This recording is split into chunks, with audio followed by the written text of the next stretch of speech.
We are here in Season 8. We're 3-0 and we are on the road to take on the Arizona Wildcats. I wanted to get a full game in here with Utah State because of all the simulating that we're doing. I really wanted to get a good look at this team, and I think this is a perfect matchup on the road against the Wildcats. As Anthony Tobin and the Aggies would take the ball first in this game.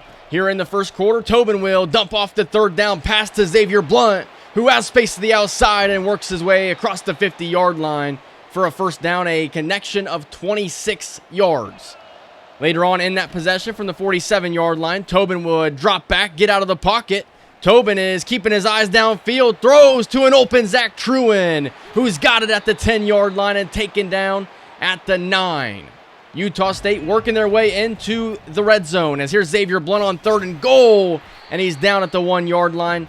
Utah State would go for it on 4th down. They give to Blunt, takes it to the right, and he's stuffed at the line of scrimmage for no gain, and Arizona turns away Utah State on 4th and goal.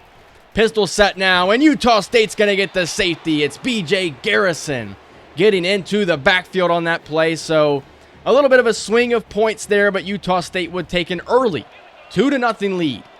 Later on, with the ball in Arizona territory, Tobin drops back and throws the deep ball to Donald Stacy, and he's got it in stride, and Utah State with the touchdown. Looking at the stats before this game, Donald Stacy's getting about 5 to 10 touches per game. It's more like 5 touches per game, sometimes even less than that. We definitely want to increase his workload. On 2nd and 4 now, Arizona's taken down for a sack. Back at the 37-yard line would bring up 3rd down and 12. Here comes a 4-man rush, and he goes down again. LaShawn Johnson would be credited for both of those sacks, although Rudy Peely was the guy that got to him on the first one.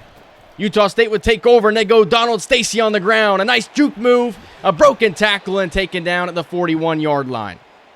I think that more realistically, we need to get Donald Stacy 5 to 10 catches per game and 5 to 10 carries per game. Another 4th down, and this time Utah State would convert as they have the ball at the 12-yard line now. 2nd and 10. Play fake to Blunt. Tobin getting out of the pocket, keeping his eyes downfield again. Dumps it to Everett Eagles, who scores the touchdown. Utah State extending their lead here on the road. It's 16-0. With about 7.5 to go in the second quarter, Arizona would go on a long scoring drive. Here's a 3rd and goal from the 7. The lefty gets out of the pocket, and he will score with his legs. So Arizona getting on the board in this game, trying to fight their way back here at home and pull off the upset over number 6, Utah State. Utah State would have the ball, 7.5 to go in the second quarter from the 25-yard line. Tobin dumps it to Hoffman, who will pick up 7 yards, but he's short of the first down. And Utah State is going to punt this one away. Here is our freshman punter, Arias, as it's a nice little boot to the 25, and it would be taken to the left. A nice juke move, and Arias gets all the way down the field and makes the play. And here's a good opportunity to show off that excellent look that he's got going on. You gotta love it. We would get the football back after a couple of punts by both teams at the 17-yard line. Here's Tobin in the pocket, and he is intercepted. 34-yard line, and the Wildcats take possession, and they are back in this game with a chance. Anthony Tobin on that play. He's looking for his receiver, Tyquan Garrett. It's a route that we usually aren't calling very much, and the corner, Zay Winkler, just happened to look at the right time. So Arizona football now, 1st and 10, play fake. Here comes pressure from Utah State. A broken tackle, finally throws to the end zone, and it is intercepted by Miguel Catapano. He breaks a tackle. He's running around in the end zone, and he's finally taken down. It's a touchback, but Utah State gets the interception after throwing one. And that's something that this Aggies defense has done so well the last couple of seasons. 2:02 remaining in the first half. Here's Tobin throwing the deep ball, and Garrett's got a step. Tyquan Garrett at the 30, and he will score. Utah State extending the lead. It is 23-7 on the road, and that's the perfect way to forget about an interception. Just throw a deep ball to Tyquan Garrett and let his 99 speed take over. Arizona ball at the 40-yard line now. Here's a throw, and it's intercepted by Haslam. Derek Haslam, the true freshman safety, the former number 1 recruit, with his first career interception. I wish I was playing this dynasty a little bit longer because I think he's got a bright future. He just reads the eyes of the quarterback, steps in front of the receiver, and takes the football away. And that would set us up for a 41-yard field goal to close out the first half. 26-7 is the score, and Utah State is looking like they're going to move to 4-0 on the season. As we begin with a full house set in the second half, here's a carry to the left now for Arizona. And it's a big carry and a poor angle by Cedric Prince, as that'll take him all the way to the Aggies' 38-yard line. Cedric Prince will be benched after that play. 3rd and 2 to the end zone, intercepted by Catapano, his second of the game. And that right there, that shows why he's one of the best corners in the nation, the ability to toe tap there. And I'm not talking about the celebration, I'm talking about on the INT. That would later bring up a long field goal attempt that's off the upright and no good. Utah State comes away empty-handed after the 3rd interception. Arizona would go on a long scoring drive. The read option will give Arizona their 2nd touchdown of the game. Trying to fight their way back into this game, it's 26-14. Arizona not going away quietly here at home. Utah State would take over at midfield here. Tobin in the bunch formation, sets up the deep ball. He throws it to Garrett, and he comes down with it down at the 5-yard line. Anthony Tobin, 345 yards passing in today's game as Tyquan Garrett surpasses 1,600 yards receiving. Here's Xavier Blunt in the Wildcat now. He's just going to pitch it to Anthony Tobin, who has space to the outside and scores. What a formation shown by Utah State. We've seen them run Wildcat before, but they've never pitched it to the quarterback. That's what they did on that play. And Utah State puts 33 up on Arizona. 2nd and 10 now. Here's a deep ball that's caught in stride. Dexter Peavy can't bring him down. And it's going to be a long touchdown for Arizona to begin this 4th quarter. And again, they just fight their way back into this football game. It's 33-21. I don't agree with striking a Heisman pose there. You're 1-1, about to be potentially 1-2. 2nd and 6, setting up the bubble screen to Stacy. What a juke move by Donald Stacy. And he's going to tightrope the sidelines and score. What a play to Donald Stacy, his 2nd receiving touchdown of the game. And Utah State has pretty much put this one on ice, going up 40-21 with 5 minutes to go. The Arizona crowd is now silent here in this one. Arizona takes over, 4:55 to go. 2nd and 10, thrown across the middle. It's broken up, and it's intercepted by Peavy. Another interception for Utah State, their 4th of the game. And that should pretty much do it here, as Utah State is going to move to 4-0 on the season as they look to go back to the college football playoff. And Rob Hoffman is looking for the end zone yet again this season, and he's got it. Utah State 47 points here on the road over Arizona. And that's exactly what you like to see, as Utah State will move to 4-0. It was a really good 2nd and 4th quarter where they scored a combined 38 points in those 2 quarters. 390 yards passing for Anthony Tobin, 4 touchdowns, and over 70% completion percentage. Of course, he did have the interception, but, sometimes you have to try and fit those balls into tight windows. Pause. Mega pause. But in this instance, it was a great play from the Arizona defensive back, and I'm not too upset about it.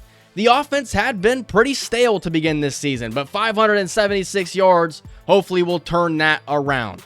Of course, we did have the interception thrown by Tobin, but there was also an interception thrown by Lobato, the true freshman quarterback. I brought him in garbage time, and his first ever pass as a college quarterback was an interception. So, unfortunately, his career's off to a rough start, but it is what it is. Xavier Blunt goes for over 100 yards on the day, no touchdowns. Rob Hoffman with a score, Donald Stacy with 2, Tyquan Garrett, and then Everett Eagles. Anthony Tobin also with a receiving touchdown.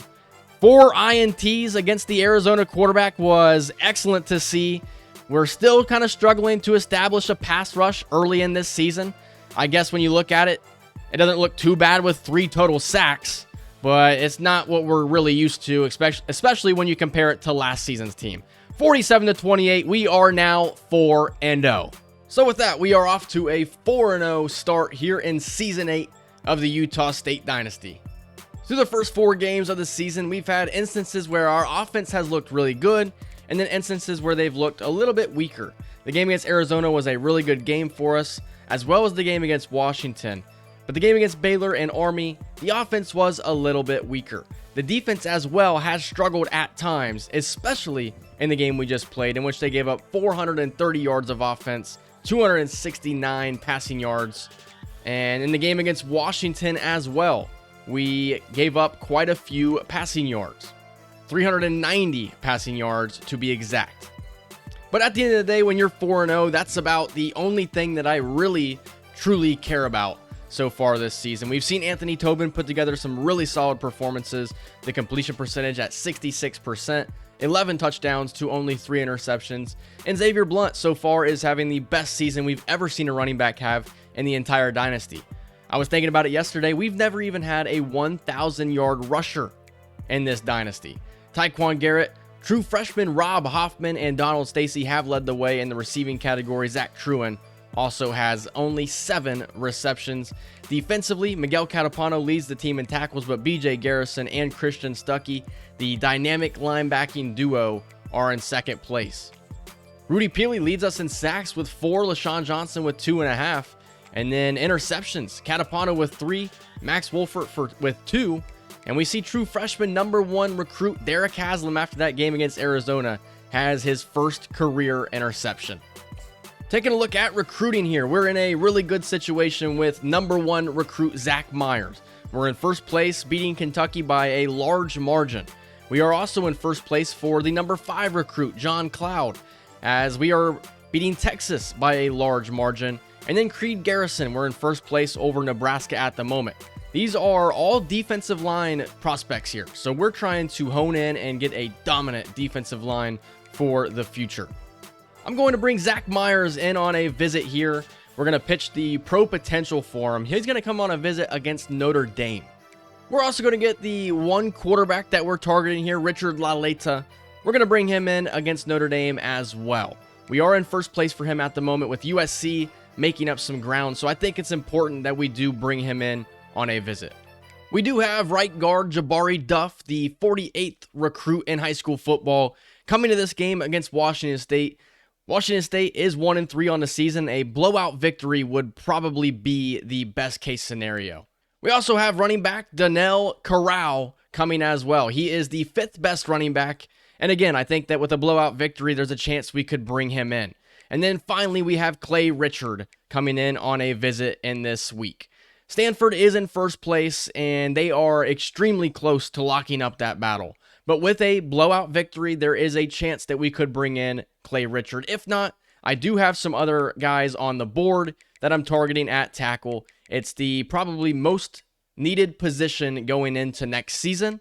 We have Jalen Breida and then Tony Boswell as well that I've added to the board. Clay Richard is probably my favorite at the moment. I like that he's a gem. I like that he's a power blocking guy with 92 strength. That is my favorite attribute to look for on the offensive line. Washington State is a team that has historically given us problems here in this series, but the last couple of matchups, we have come away victorious. And obviously that's the goal heading into this game as well. I have tweaked the playbook a little bit. That way we could get Donald Stacy some more carries and just overall become a more balanced team. I'm getting ready for a College Football 26 Dynasty. At the time of recording this episode, the official trailer, or I guess you know what I'm talking about, the end of May video that they dropped, has finally come out, and we've learned a little bit more about the game. So I'm getting excited for my College Football 26 Dynasty. Washington State giving us some problems here as they have a 9-0 lead after a 59-yard touchdown to Sheldon Poole. And again, we give up long passing touchdowns to opponents. I think this is now a good time to hop into the game now, as it's been kind of a struggling start here for the Utah State offense. They scored on their first possession with a touchdown to Tyquan Garrett, but since that point have kind of struggled a little bit. The goal for this game was to not have to play all that much, but you know, when you have to hop in a little bit here and there, it is what it is, as Tobin completes this one to Zach Truin for a first down. Here's Donald Stacy, and he's unable to come away with that. So that'll bring up a 2nd and 10. Second down from the 50-yard line as Tyquan Garrett goes in motion here for the Aggies, as Tobin's going to swing it out to him. Tyquan Garrett's got speed and a first down inside the 20, and he is pushed out of bounds at the 2-yard line. A huge play to Tyquan Garrett, the junior receiver, who continues to be the number 1 in this offense. So 1st and goal upcoming for Utah State as we have both of our star running backs in the backfield now, as Blunt takes it up the middle and scores. Utah State with an excellent answer after giving up the long passing touchdown to Washington State. That's something we're going to have to figure out. We cannot allow teams to just take the top off of our defense whenever they want. Washington State, with the clock moving down to 9 seconds now, is trying to score before the end of the first half. Quarterback steps up and he's got his man for a touchdown. I hopped in here. I didn't realize that the clock would be moving. Washington State, fighting against the clock, is able to score to close out a first half in which they will lead 17-14. There was a 4th down conversion on that possession, and Washington State has the go-ahead score with 3 seconds remaining in the first half. Interception for Dexter Peavy, his 2nd INT in as many games, as Utah State will get the ball back here. They went 3 and out on their opening possession of the second half. And so with the football at the 41-yard line of Washington State, they have a chance here to get some points on the board, as this one is dumped off to Blunt, and he picks up 9 yards. We've not really passed the ball that efficiently here so far in this game, as on 2nd and 1, we go to Blunt as he goes through the defender and picks up a first down. Man in motion on first down is Everett Eagles, as Tobin takes the snap out of the pistol, and he's going to just throw this one away. He hesitated for a second, had a man open momentarily, but decided to just throw it away instead. So 2nd down from the 27-yard line. Stacy in motion. They go to Blunt on the ground, and Xavier Blunt is close to a first down, just a little bit shy, as that'll bring up 3rd and short. And this is where I would love to go to Donald Stacy on the ground here and see if we can't convert. Here's the give to Stacy, and he is going to have the first down to the 16-yard line. Same formation now for Utah State. Play fake. Here is Tobin. Stacy's open. He gets it out to him, and Stacy's inside the 5-yard line. 2nd down and goal from the 5-yard line. Tobin will get out of the pocket. Throws this to his tight end, Hoffman, who scores. Hoffman continuing to find the end zone here in his true freshman season, as he punches another ticket worth 6 points. Rudy Peely with his 2nd sack of the game. That'll back Washington State up. It's a 3rd and 15 upcoming, and the defense will get off of the field. So they've played really solid other than a couple of plays in this game. 2 completions to Tyquan Garrett has Utah State set up at the 27-yard line, where we see a 6-yard run from Anthony Tobin, followed by a 3-yard run, as 3rd and 1 is upcoming. And this is a huge completion all the way to the 2-yard line. And again, it's Rob Hoffman making the play, and it will be a touchdown for Rob Hoffman. He's been the guy that Anthony Tobin's wanted to go to in those situations. He has, I think, 5 touchdowns on the season now, and it's been an excellent start to his true freshman campaign. Utah State with the football back now, with an 11-point lead with about 7.5 minutes to go, as they begin this drive with a run to Donald Stacy to the 27-yard line. The second half has been much better for Utah State. It was a little bit of a struggle in the first half at times, but they've played a lot better so far in the second half, as the screen is incomplete, intended for Xavier Blunt. On 3rd down and 3, they go to Blunt up the middle, and he's going to have a first down carry. He's inside the 15-yard line and a little bit banged up at the end of that run. I have no problem in this situation taking him out and seeing what a guy like Steve Ellis could potentially do, or maybe even CJ Whiting. I'll put Steve Ellis in just to see if he can take us the rest of the way.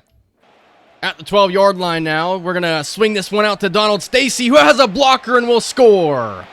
Donald Stacy finding the end zone in this game, and that extends the Utah State lead. And at this point, if we can just hang on and keep the score at what it is at, we could come away with a blowout victory, which could help us land a couple of recruits. Washington State would score a touchdown, and now with the football back, they're trying to make things interesting as we close out this game. We lead by 11, but with 2.5 minutes to go, we're looking to get off the field. Here's a deep ball inside the 5 and broken up by Monte Khan. He's been really, really solid for us. 4th and 10 upcoming. The wear and tear has just obliterated this defense. We're looking for one more stop in this game. 4th and 10. This one thrown and broken up by the true freshman Haslam.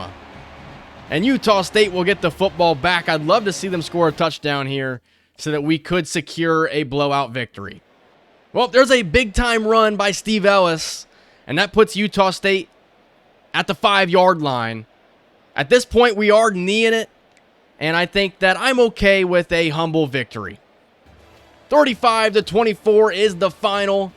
I didn't want to spend a whole lot of time on this game. I felt like Washington State was a inferior opponent. I figured we would have a really good chance at beating them. Anthony Tobin, 4 touchdowns, 225 passing yards, is your player of the game. It was a pretty solid day for the offense overall, 405 yards, and you want to talk about balance. 35 rushes, 35 passes is as balanced as you can possibly be. 175 yards rushing, 225 passing yards. We did not have a turnover in this game, and again, we dominated the time of possession. Anthony Tobin was 22 of 33 for 225 yards, 4 touchdowns, and 0 interceptions. I think he's going to have a chance at winning the Heisman if he continues to put numbers up like that. Also, 50 yards on the ground is really solid. Donald Stacy, however, didn't really make an impact on the ground in this game. It was more so Xavier Blunt and Anthony Tobin. Receiving, Rob Hoffman, another touchdown performance. 2 of them in this game with 5 catches. Tyquan Garrett, 5 for 88. Donald Stacy scored as well, and then Zach Truin came away with 3 receptions. Jaquise Tiffin, the true freshman, is getting some pretty regular playing time, to be honest with you. He's got 1 catch, 13 yards in this game. Defensively, Rudy Peely with 1.5 sacks, Dalvin Kubila with 1, and LaShawn Johnson with a half sack, and Dexter Peavy, the senior slot corner, with an interception. But the question, was an 11-point victory over 1-4 Washington State enough to bring in any of these recruits? As we fast forward to week 6, we discover that we have brought in DeJounte Ecker, a 4-star outside linebacker. He's the first commitment of the season. Also, Donnell Corral, the number 5 running back from Moore, Oklahoma, has also committed. And Cameron Sierra, 4-star from Washington, middle linebacker. Clay Richard also commits. We're able to pull off the comeback and bring him in. So 5 commitments. Christian Cherry from Honolulu, Hawaii. So 5 commitments on the week for Utah State. I did not expect that. I expected maybe 2, maybe 3. But 5 total commitments, and the recruiting class is off to an excellent start. It just feels like in this battle right here with John Cloud, he's the number 5 recruit, 6'4", 304 defensive tackle with 91 strength and 84 power moves. Texas is just not going after this guy. I could go ahead and bring him in on a visit, but it feels like that's kind of pointless because we are thoroughly dominating this recruiting battle at the moment. I would say it was a pretty successful visit for Jabari Duff, but just not enough to, have him commit yet. But we are in first place in this battle, and I expect that we could bring him in pretty soon, especially once we change our hours around here and decide to hard sell him, because we do know what all 3 of his motivations are, and that's going to definitely work in our favor. I think Dennis Van Lanen is the guy that I'm most interested in bringing in on a visit now. We could bring him in week 11. I'm not even sure that the battle gets to that point, but we can try to bring him in that game against Tulane and see how things work out. I'm not sure we even get to that point, however. Richard Laleta, the quarterback, will be coming in on a visit in this game against Notre Dame. He's in first place at the moment, and I think there's a strong chance in bringing him in.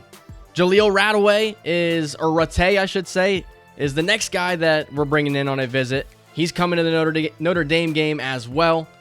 A huge opportunity to try and bring in a 4-star strong safety. I know the goal wasn't to spend a whole lot of time recruiting in Season 8, but I just want to make sure that I'm able to set this team up for success in the future. The last thing that I want to do is kind of screw this team over by allowing the CPU to recruit these guys and just totally mess it up. In the case of Diego Escobar, I think I'm dropping out of this battle. There's visits from week 7 all the way to week 9. The first visit that we'd be able to schedule was week 10. And then with it being a bye week, I don't think we're really going to make up much ground. So we will drop out of this battle for Diego Escobar. We instead will go after these 2 tackles, both at 6'7" is incredible, and see if we're able to make some ground in these battles. We do have 3 receivers here on the board. We haven't really seriously gone after any of these guys, but I am interested in further scouting them to see what they're looking like here. Esteban Mealy is a 93 speed physical archetype receiver. Trevor Dietrich, 95 speed deep threat. And then Benji Skura is a 94 speed deep threat. I'm really intrigued with Trevor Dietrich's abilities with the layout, takeoff, and shifty. I think that that's really intriguing. 95 agility is pretty incredible. I think that you see that Benji Skura may be a better pass catcher in the future, but I think it's the athleticism that Benji Skura has that really intrigues me. So I will go ahead and enter this recruiting battle for Benji Skura. And at the moment, that's only about 16 guys that we're going after. 5 have already committed. But when you look at the team needs, we only have 13 seniors on this team. Of course, there's a couple of juniors that could declare, and there's some guys that we could certainly cut when we get to the encouraged transfer screen.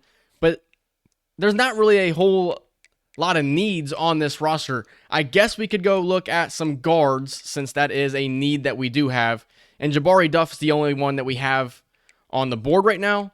And the game's telling me that we need 2 of them. So I guess we could go look and see if we can't find another guard. Here's 2 that I'm slightly intrigued with. Logan Pope is the first one, and then Lucas Finger is the second one. I like the strength on Lucas Finger here. The 70 speed is also really impressive. So I think that Lucas Finger is going to be the guy that we try to recruit here. I think Notre Dame is a team that definitely has revenge on their mind. They just lost a game against Tulane, so they did suffer their first loss. But Derek Wade, the 91 overall quarterback, is back for his redshirt senior season. And after the 42-0 loss that they suffered in the Pac-12 championship game, I think they're definitely looking for some revenge. Their running game is definitely not as impressive as it was when they had Jared Kunasik. They now have Brenton Orlovsky, an 82 overall, very slow running back. Their receiving core does still have Ty Byham, and then other than that, they did move on from a couple of guys. Defensively, this is a really solid group. I think that it is going to be one of the best defenses that you see in the Pac-12. They have a 90 overall middle linebacker, an Edward Block, but their outside linebackers aren't that impressive, but the D-line really makes up for it. You have 90 overall, Tommy Todman, and then Jawan Duggar at 89 overall. Pretty weak, though. Overall, I would say they're really weak players. 79 strength, and then at defensive tackle, Calvin Hurt. He's not hurt, but Joe Sanders is hurt. For some reason, I feel like we definitely recruited Joe Sanders, but I can't really remember off the top of my head. But Notre Dame, they're 3-1. Fortunately for us, we're at home for this game, so we don't have to deal with the crowd in South Bend. So I think I expected some hiccups here in Season 8, maybe like a national championship hangover. But overall, with a 5-0 start so far, we've been really good. And I think that this Notre Dame team is probably the toughest remaining team on our schedule. With a victory here, we could set ourselves up to make another run at the college football playoffs, which would be extremely fun to see, especially with Anthony Tobin and how impressive he has been in his young career. I think that I really like Jeremiah Tobias. He's one of my favorite players from this series, if not my favorite player from this series. But slowly but surely, Anthony Tobin is becoming the true face of this dynasty. As Notre Dame connects with a 67-yard touchdown to Carl Phoenix in just over a minute in this game. That is not what I want to see. This has just been a defense that continues to give up long balls. And if this continues to happen, we won't be undefeated for much longer. 3rd and 5 upcoming, and it's a first down conversion. It's Everett Eagles on the first down catch. As here comes another 3rd down for Utah State. And a penalty on Caleb Warford has Utah State set up at the 32-yard line. So So here is Utah State in the black uniforms. Not really showing them all that much this season, or in this series, I should say. But when we do pull them off, we've been pretty successful.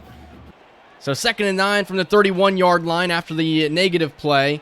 As I hit the wrong button and Stacy's going to just go out of bounds. Xavier Blunt was wide open if we look back at this replay.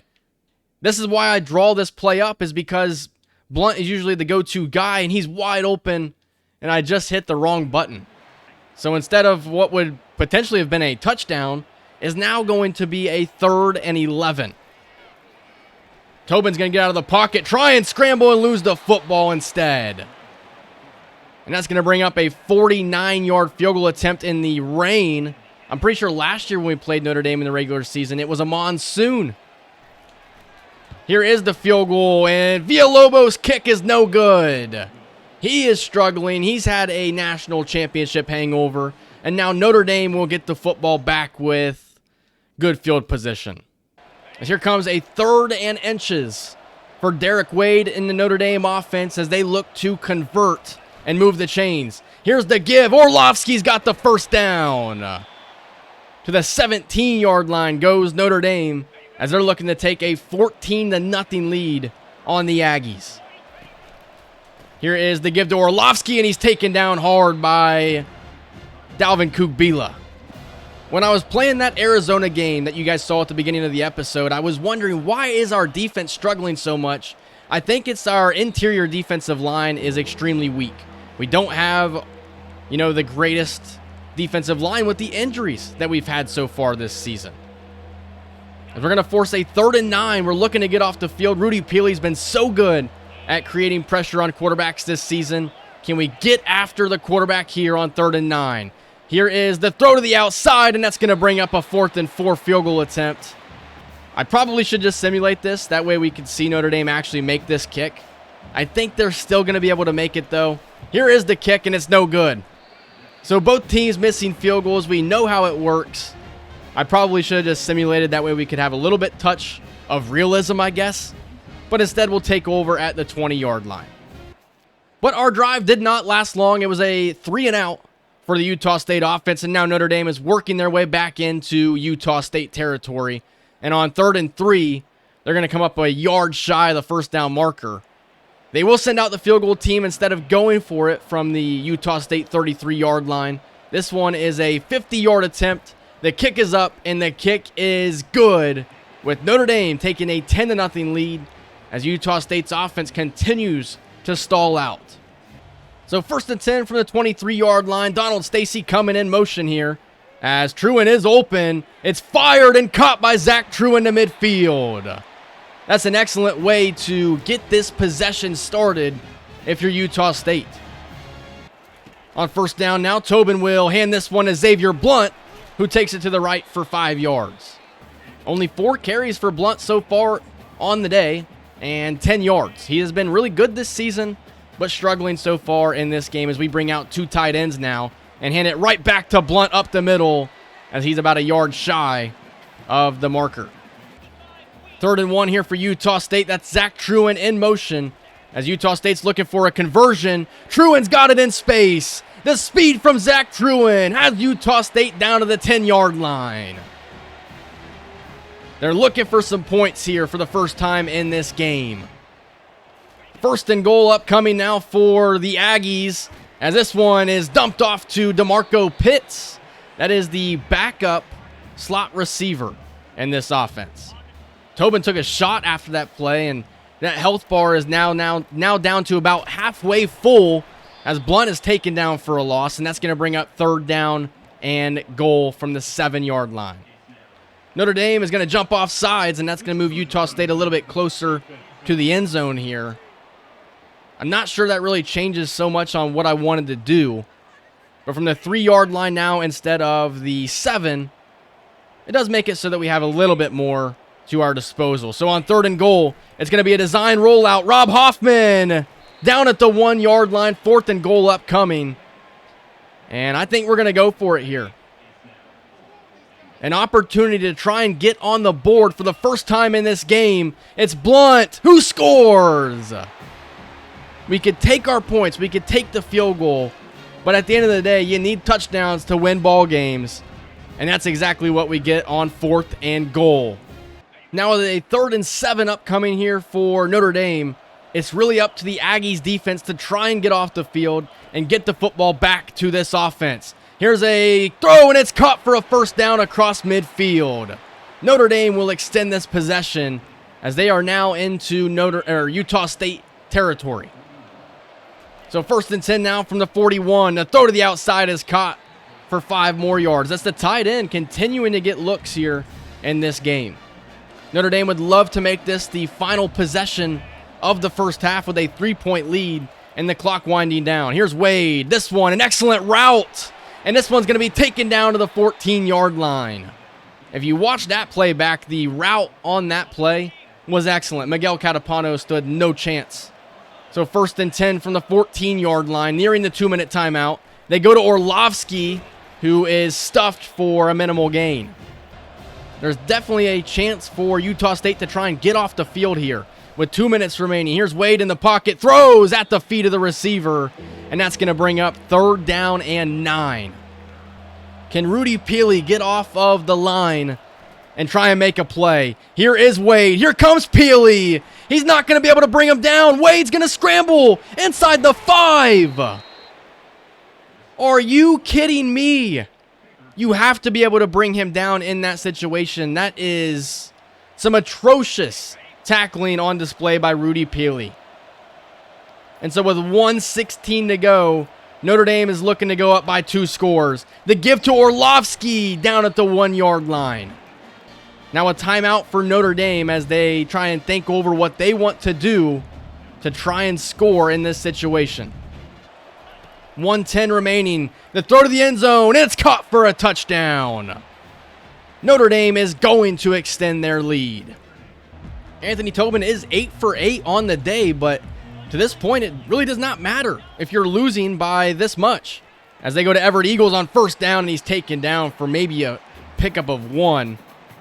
Utah State does have all their timeouts here. They're electing not to take one now with 40 seconds remaining in the first half. Here is Tobin setting up the deep ball now. Garrett with a step. He's got it in stride, and Tyquan Garrett will score. You see it time and time again. Tyquan Garrett beats the corner, comes wide open, and Anthony Tobin, with his deep accuracy, he doesn't miss that throw very often. And that's exactly what Utah State needed to get back into this game. 17-14. Hopefully that's the score as we close out the first half. And that will be the halftime score as Notre Dame leads by 3. We will get the football to begin the second half, and we start with a reception to Donald Stacy, followed by a 22-yard completion to Zach Truin, and then a sack for Lorenzo Rahman, and that's going to bring up 3rd and 9 for Utah State, and their drive will stall out as Notre Dame will get the ball back. A 3-and-out for Utah State's defense. That's exactly what you needed in that situation, as Zach Truin picks up 6 yards, followed by a 5-yard carry for Donald Stacy. But now brings up 3rd and 10 at the 48-yard line. Utah State desperately looking for a first down here. I'm going to go right back to Tyquan Garrett. Here's the deep ball, and Garrett dropped it. Are you kidding me? Tyquan Garrett, who has been so good the entire series for us, just dropped the go-ahead deep ball. And now 3rd and 6 upcoming for Notre Dame. Utah State's looking to get off the field again here at the 41-yard line. They go play action to Orlovsky. This one thrown and caught for a first down by Phoenix. After back-to-back first downs, Notre Dame is now back into the red zone with a 3-point lead with 2.5 minutes remaining in the third quarter. Utah State looking for a huge play out of this defense as there's an 8-yard completion. 2nd and 2 upcoming for the Irish. Here's the give to Orlovsky, and he's taken down for no gain. And that will bring up 3rd and 2. This Aggies run defense has been really, really good in this game. From the 9-yard line, Derek Wade with Orlovsky to his right. They hand it to him. He breaks a tackle and scores. This is not how I thought this game would go. And now we desperately need this Utah State offense to put together a scoring drive here as Tyquan Garrett picks up 13 yards, and now a negative play as Calvin Hurt comes away with the sack. But then a penalty on Edward Block allows Utah State to pick up a first down, and then another first down as they are to the 23-yard line now. 3rd and 8 upcoming for the Aggies, and it's a touchdown as Zach Truen runs it in for 20 yards. And this is exactly the time in the game where we need Notre Dame to stall out as Jamison Awesome, back from injury, comes away with a sack. As here comes a 3rd and 12 as Utah State looks to get off of the field with about 8 minutes remaining. Orlovsky to the left of Wade. They spread out the defense. Utah State brings 4. Wade gets out of the pocket. Peely's getting the sack this time. No, he's not. Are you kidding me? Derek Wade will scramble for huge yardage. Wow. This is legitimately the craziest play I've ever seen, I think, in this game. I mean, Derek Wade gets out of the pocket. Peely again. That should be a sack all day. He leaves his feet, but somehow is able to get out of it. What a weird and bizarre play. And now with 6 minutes to go, I think at this point you're just hoping that you can force a Notre Dame field goal. 5:45 to go. They go to Orlovsky up the middle. He puts his head down and breaks a tackle. The tackling that's been on display right now for Utah State has just been absolutely atrocious. The worst I think it's been the entire series. 2nd and 1 from the 5-yard line. Orlovsky to the right. They give it to him, and he's going to walk in and score. Notre Dame leads by 2 possessions. A huge run by Xavier Blunt has Utah State into the red zone now with 3 minutes and 40 seconds to go. Not a whole lot of time here for Utah State, so they want to make sure they make a play in an instant, and that's exactly what they do. Rob Hoffman again. This true freshman tight end is pretty darn good. And with 3 minutes to go, Utah State definitely has a chance to still win this game. After a penalty on Cordell Gideon, Utah State is going to have a really solid shot at getting off the field here. 2 minutes, 19 seconds remaining. What does Notre Dame decide to do here in this situation? Do they run the football and take it to the 2-minute timeout? That's exactly what they do. Orlovsky has the edge and a first down. Are you kidding me? Just not how this game was supposed to go. The defense just does not have it at the moment. What is going on here in Logan, Utah? Trailing by 3, looking to get off the field. They go to Orlovsky as we're able to bring him down as we use our first timeout. Christian Stuckey does have a high risk of injury here at this point. That's something to definitely monitor, and that may be a reason that we're unable to stop these opponents late in games. On 2nd and 11, we're able to make a play on Orlovsky, and that will bring up 3rd and 11. I want to say in this situation they're going to pass it, but I do believe that the smart thing to do would be to run it. And with 3 tight ends in a formation, that's exactly what they're going to do. We do bring them down as we will use our final timeout in this situation. We will get the ball back with a chance to try and win. What a weird game as the defense has kind of put us in crappy situations more than once in this game with missed sacks, missed tackles. As it goes into the end zone for a touchback. We're 80 yards away from a touchdown. Obviously, that's what we want, but if we need to just settle for a field goal, then we can do that as well. So 1st down and 10, we're going to open things up with a screen to Xavier Blunt, as Blunt will pick up a first down on the first play of the possession. We have to remember that the clock will be going against us. We're going to have to deal with the clock runoff. So 1:23 to go. Notre Dame is bringing pressure. Tobin, he's launching a deep ball. Donald Stacy, not going to have it. And that will end this game. It's a game-ending interception for the Irish. And Utah State has suffered their first loss of the season. You know, that's 21. Well, it's more than that. Yeah, no, 21 straight victories. We went 16-0 last season, 5-0 here. It's 21 straight victories, and that has been officially snapped. That's a hard play to make for any quarterback because you're in the rain in this situation. And you're throwing that, trying to throw that ball about 65, maybe 70 air yards potentially. It was man coverage all across the board here. I think the best option probably would have been Rob Hoffman. He has the best positioning in this situation. He's matched up against a linebacker. I think Rob Hoffman, he's your best friend. Throw it to him here. Give him an opportunity. Instead, you throw to Donald Stacy, who you expect to maybe beat that defender. But at the end of the day, it's an excellent play downfield. And Notre Dame has unfortunately won. It's our first loss in, 21 games. Overall, I think we fought in this game, but we just didn't do enough to win it. It's another game in which Anthony Tobin has thrown an interception. Overall, other than that one play, I think, as far as the numbers look, I think he played pretty solid. The offense, I think, played pretty solid as well. I think Notre Dame did an excellent job at slowing our rushing game down. We didn't force any turnovers defensively. Notre Dame won the time of possession battle. Anthony Tobin, 20 of 24 passing, 273 yards is incredible. Just trying to make a play there at the end, and unfortunately it didn't work. Donald Stacy was no impact on the ground today. Zach Truin had a good day, along with Garrett. I think the difference really in this game is the failure to bring the quarterback down when we had chances. Rudy Peely twice in this game had a sack, and they just allowed the quarterback Derek Wade to just break out of it. Derek Wade finished with 19 of 24, 243 yards, and he also finished with 64 yards rushing. I want to know the yards after contact is where the money was made. 73 yards after contact, a 20-yard run, a 40-yarder on that huge third down in which we should have gotten off the field. And unfortunately, we dropped to 5-1 on the season. I don't expect one loss to hurt our playoff chances. Realistically, I don't even think 2 losses should necessarily hurt our playoff chances. We're the defending national champs. But that loss certainly hurts.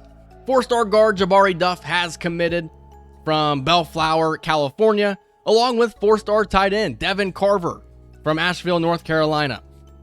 So 2 more commitments to this recruiting class.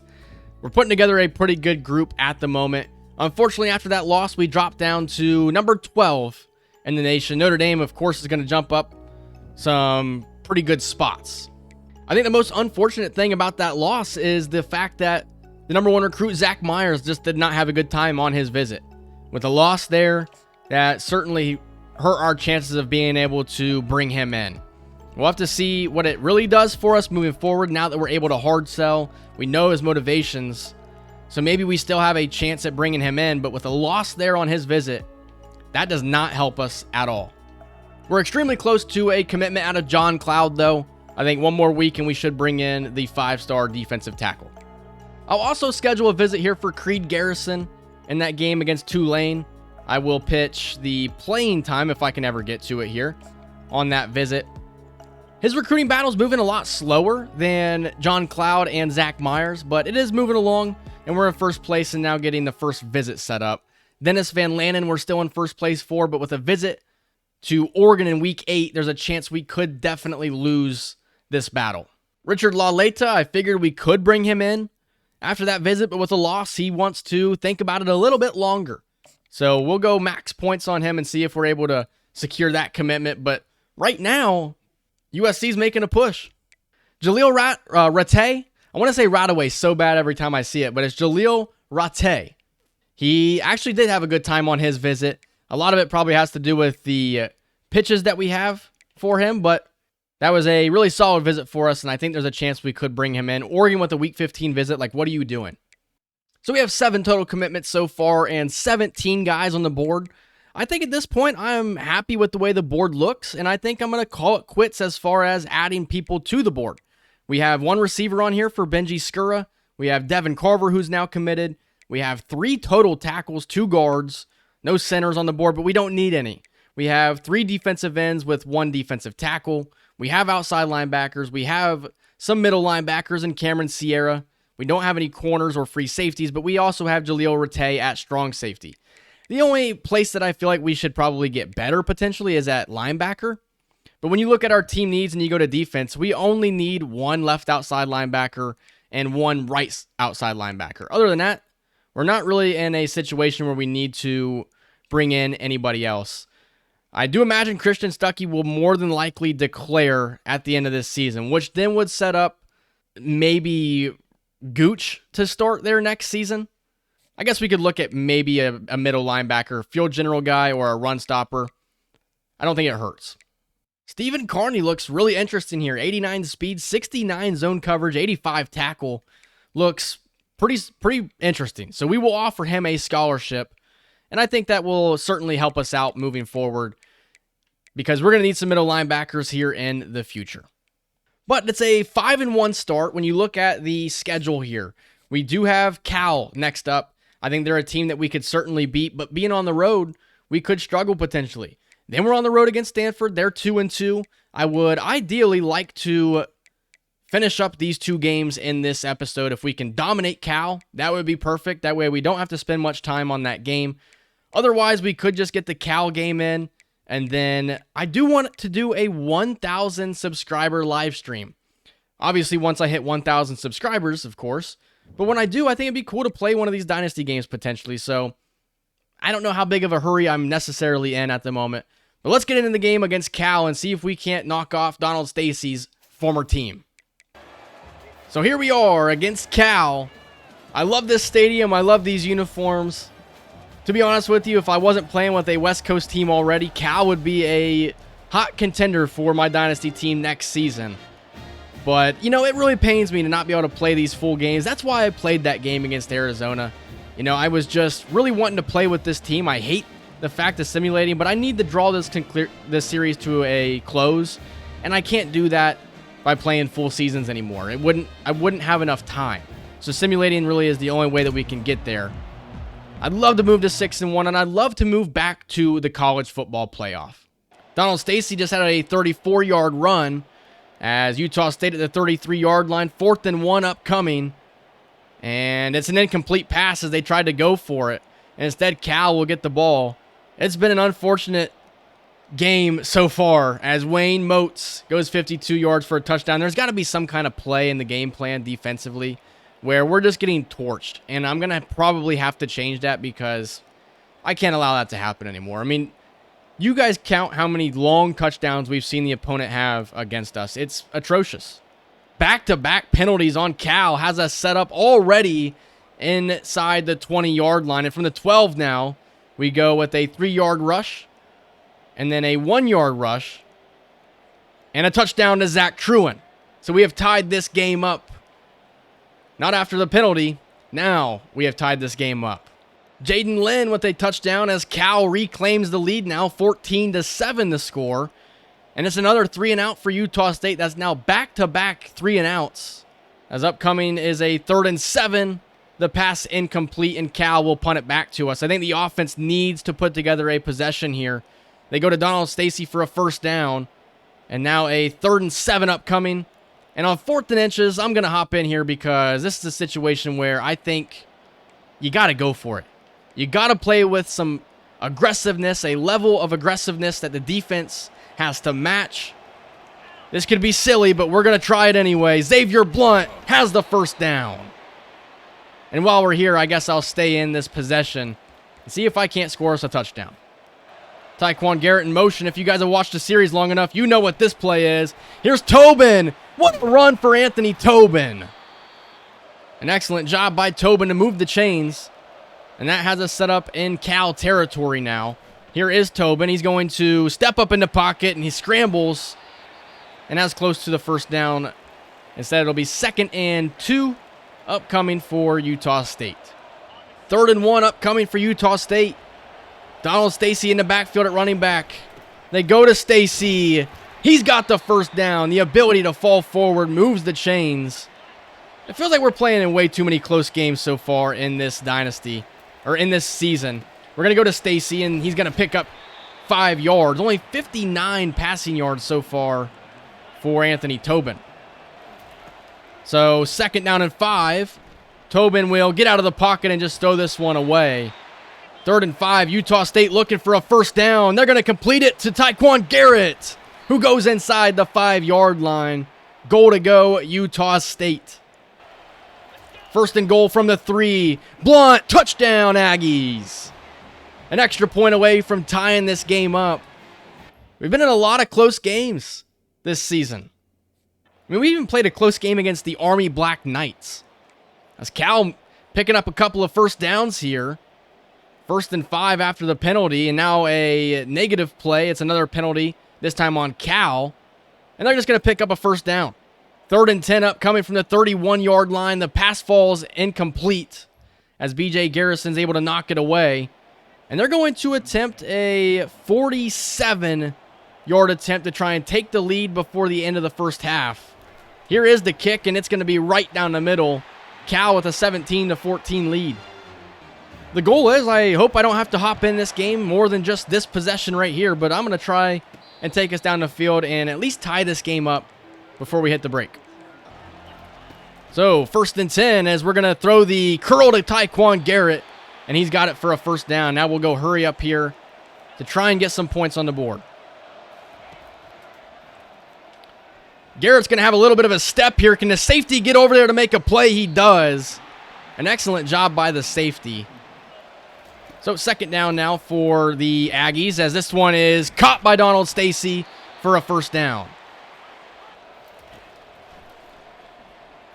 Here's Blunt underneath, and he's going to have a first down reception as the Aggies will take their first timeout.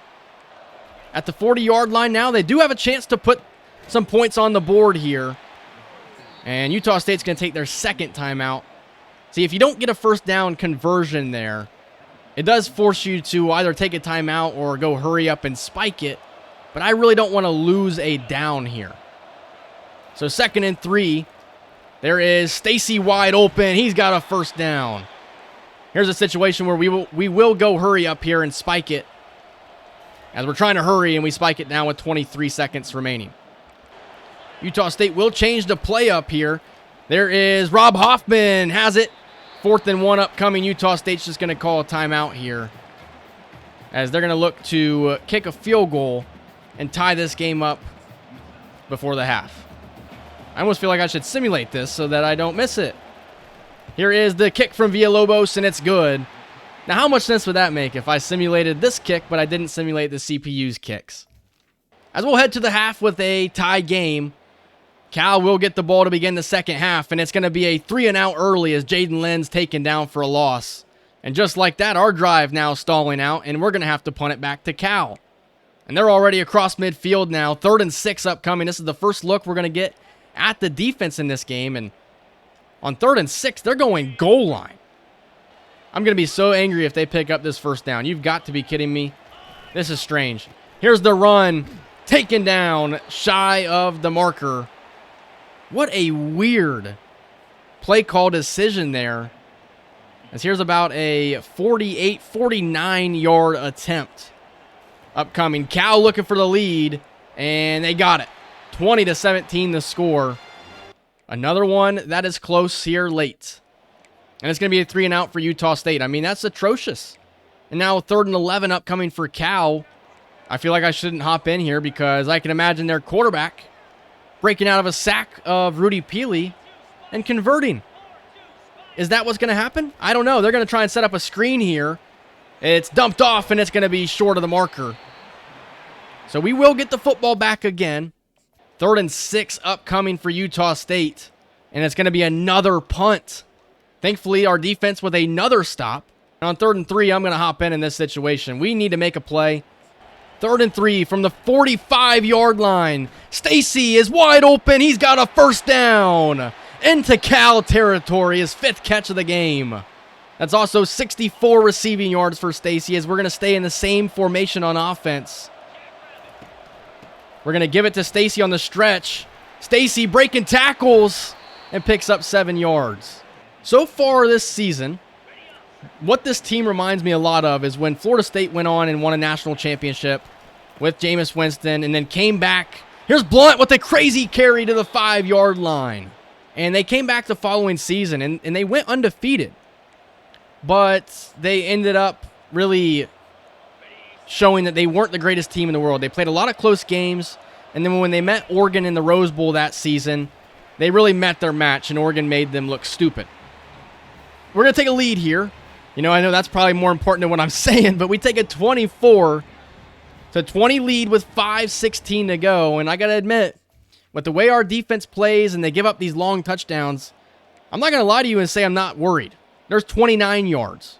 And now with 3:56 to go, they're moving into our territory. 3rd and 4 upcoming. Cal needs a touchdown, though, in this situation. A field goal does them no good. 3rd and 4. They're going to go with the option. Another broken tackle, but we do make the play. Rudy Peely is able to finally make that play. But it's going to be 4th and 4. The game on the line in this situation. 2 minutes, 16 seconds remaining. Here's the game. Underneath, and it's caught for a first down. And pushed out of bounds at the 10-yard line. I think Utah State honestly doesn't mind being in this situation, though, because you know it's 4 plays. 1st and goal, 2 minutes remaining. The throw to the outside is going to be caught by the running back, and John Fowler just over-pursued. And that takes us to the 2-minute timeout here. Or I think Cal might have actually taken a timeout. They did. So Cal's going to instead take a timeout with 2:01 remaining. Kind of an interesting decision. From the 3-yard line, they give it to the running back up the middle, and he's taken down at the 1. They're going to go 5 wide here. We're going to go man-to-man. We're going cover 0. Our corners versus their receivers. Huge play to the end zone. Touchdown, Cal. And now with under 2 minutes to go, a field goal could tie it, but a touchdown could win it. I hate how many close games we've been in this series. This is probably going to be the final game of this episode because I can't record 2-hour-long videos. DeMarco Pitts takes it to the 21-yard line. By the end of this episode, we would have covered 4 games, though, so overall, not too bad. We're going to get things started with an Anthony Tobin run as he's taken down for a loss. Really can't afford for that to happen very often, especially with the way the clock's going to tick here. 1:24 remaining. This game's going to come down to Anthony Tobin and his ability to make plays. 3rd and 2 upcoming now. 3rd and 2, it's Blunt up the middle, and he's got enough for a first down. We're going to go hurry up here. And I'm going I formation here, not even realizing what I'm doing. What a weird little formation here. Truin was wide open as Tobin takes a shot. So 2nd and 10 with 55 seconds remaining. As Tobin's going to go down. He's taken down for a loss. And we're about to lose our 2nd consecutive game. If we don't get some things going right for us right about now, this game's going to end. We're going to go to Truin. He can't come down with it. 4th and 15.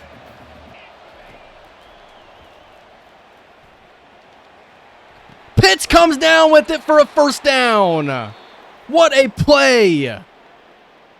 I can't lie to you. I kind of took over there. DeMarco Pitts with a huge completion, or a huge reception, I should say. Yeah, I kind of took over. So what? Are you mad at it? We're going to go to the end zone here. This might be another game-ending interception. Instead, it falls incomplete. I'm trying to take this team back to the college football playoff. I'm not too worried about how realistic everything is going. We're going deep to Tyquan Garrett. He's going to score. Utah State reclaims the lead. 20 seconds remaining. And with the PAT, we can take a 4-point lead. But we have to go back to the highlights here and see if I'm even able to look at this play. The reception here by DeMarco Pitts. He's got it here, a pretty good route. He goes across the face of that corner. And that's got to be a perfectly placed ball on the move by Tobin as well. I kind of took over right there. And DeMarco Pitts' ability to come down with that was incredible. You can say what you want to say about it. You could say, hey, why'd I take over in that situation? You know, it is what it is. 31-27 to score. Cal does have 2 timeouts, though. And we've seen teams take back kickoff returns on us in this series. Ball does not lie. Here's the return, and he's only going to take it up to about the 15-yard line. I think in this situation, I'm perfectly fine just going prevent defense. Just make sure that they can't get behind our defense here. 16 seconds remaining. Here's Peely coming. It's going to be a completion, and Cal will take their 2nd timeout. Pretty much what they've done on that play is they've ensured their quarterback's going to have a chance at getting the ball to the end zone.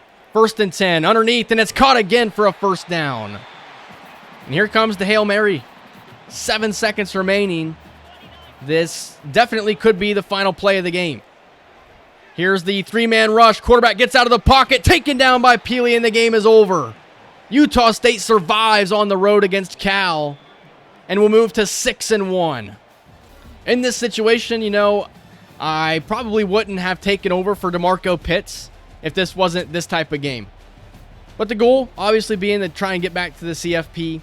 The following seasons after this, I'm not going to be playing as much, so simulating will really have a lot to do with how these games go. I won't really have a lot to do with them. But while I have a chance, and while I have a chance to still win with this team that I cherish so deeply in my heart, I'm going to do everything in my power to make sure it happens. 14 points in the fourth quarter. The offense held the ball for a large majority of this game. 160 yards rushing. The passing game was kind of weak out there. No turnovers by either team. And then looking at the stats from Anthony Tobin, 18 of 32, 256 yards, 2 touchdowns, no interceptions. And then Xavier Blunt was dealing with some pain late in that game. Had a pretty good day overall. But Donald Stacy had his best game of the season, I could say. Zach Truin also had a touchdown along with Tyquan Garrett. And Rob Hoffman, for what feels like the first time this season, kind of had a quiet game. Defensively, we had 2 sacks, Dalvin Cook-Bila and Rudy Peely, and then no turnovers like I mentioned, but a 31-27 victory. We have brought in 5-star defensive tackle John Cloud from DeSoto, Texas. It's our first 5-star of this recruiting period. Richard Laleta also commits, so another commitment, and this recruiting class is looking pretty solid 7 games into the season. We're up to number 9 now in the polls. And I think that the loss against Notre Dame, we should have a chance at playing these guys at a later date. Somehow we moved ahead of them, although that makes not much sense. But, you know, at the end of the day, it is what it is. We know that these polls can look silly at times. We're 6-1, ranked 9th in the nation. Anthony Tobin is off to a really solid year. 19 touchdowns, only 4 interceptions. 1,700 yards passing. He's averaging 250 yards a game. Xavier Blunt, 520 yards rushing. Donald Stacy, 230. Tyquan Garrett has been the number 1 receiver in the offense. Stacy, the number 2. But it's really been about 5 guys who've honestly gotten a lot of receptions this season. Defensively, we're not creating the pressure that we created with like Juan Lima and Dylan Garrison. Garrison, of course, should actually be back for this next game against Stanford. So there you go. There's the talking point for the next episode. Dylan Garrison will be coming back. And I think he is definitely going to be able to make an impact. We've struggled at times, especially, like I said, at creating pressure. We do have Demarius Ahmad, who's injured. Cedric Prince is out for 15 weeks with a compound foot fracture. And then Antoine Darby's out for 3 more weeks. So this is something I didn't even realize. I had no idea that Demarius Ahmad had even gotten injured. So we have to figure out what we're going to do at right tackle. I'm not sure who they have in his position. It should be Theo Anthrop starting at right tackle right now, and it is. So the junior 80 overall tackle is getting some starts there. And the last thing I want to look at here before we end the video is the Heisman watch. Is Anthony Tobin there? He is not. I figured there's probably a chance he could be there. But with the loss to Notre Dame, that may affect us just a little bit. But we're 6-1. Season 8 will continue to push on. Realistically, I would definitely like to wrap up this season in the next episode. Episode 96 should wrap up the regular season. And then we'll push forward after that. Hope you guys enjoyed it. If you did, leave a like, comment, subscribe. And I will see you guys in the next one. See ya.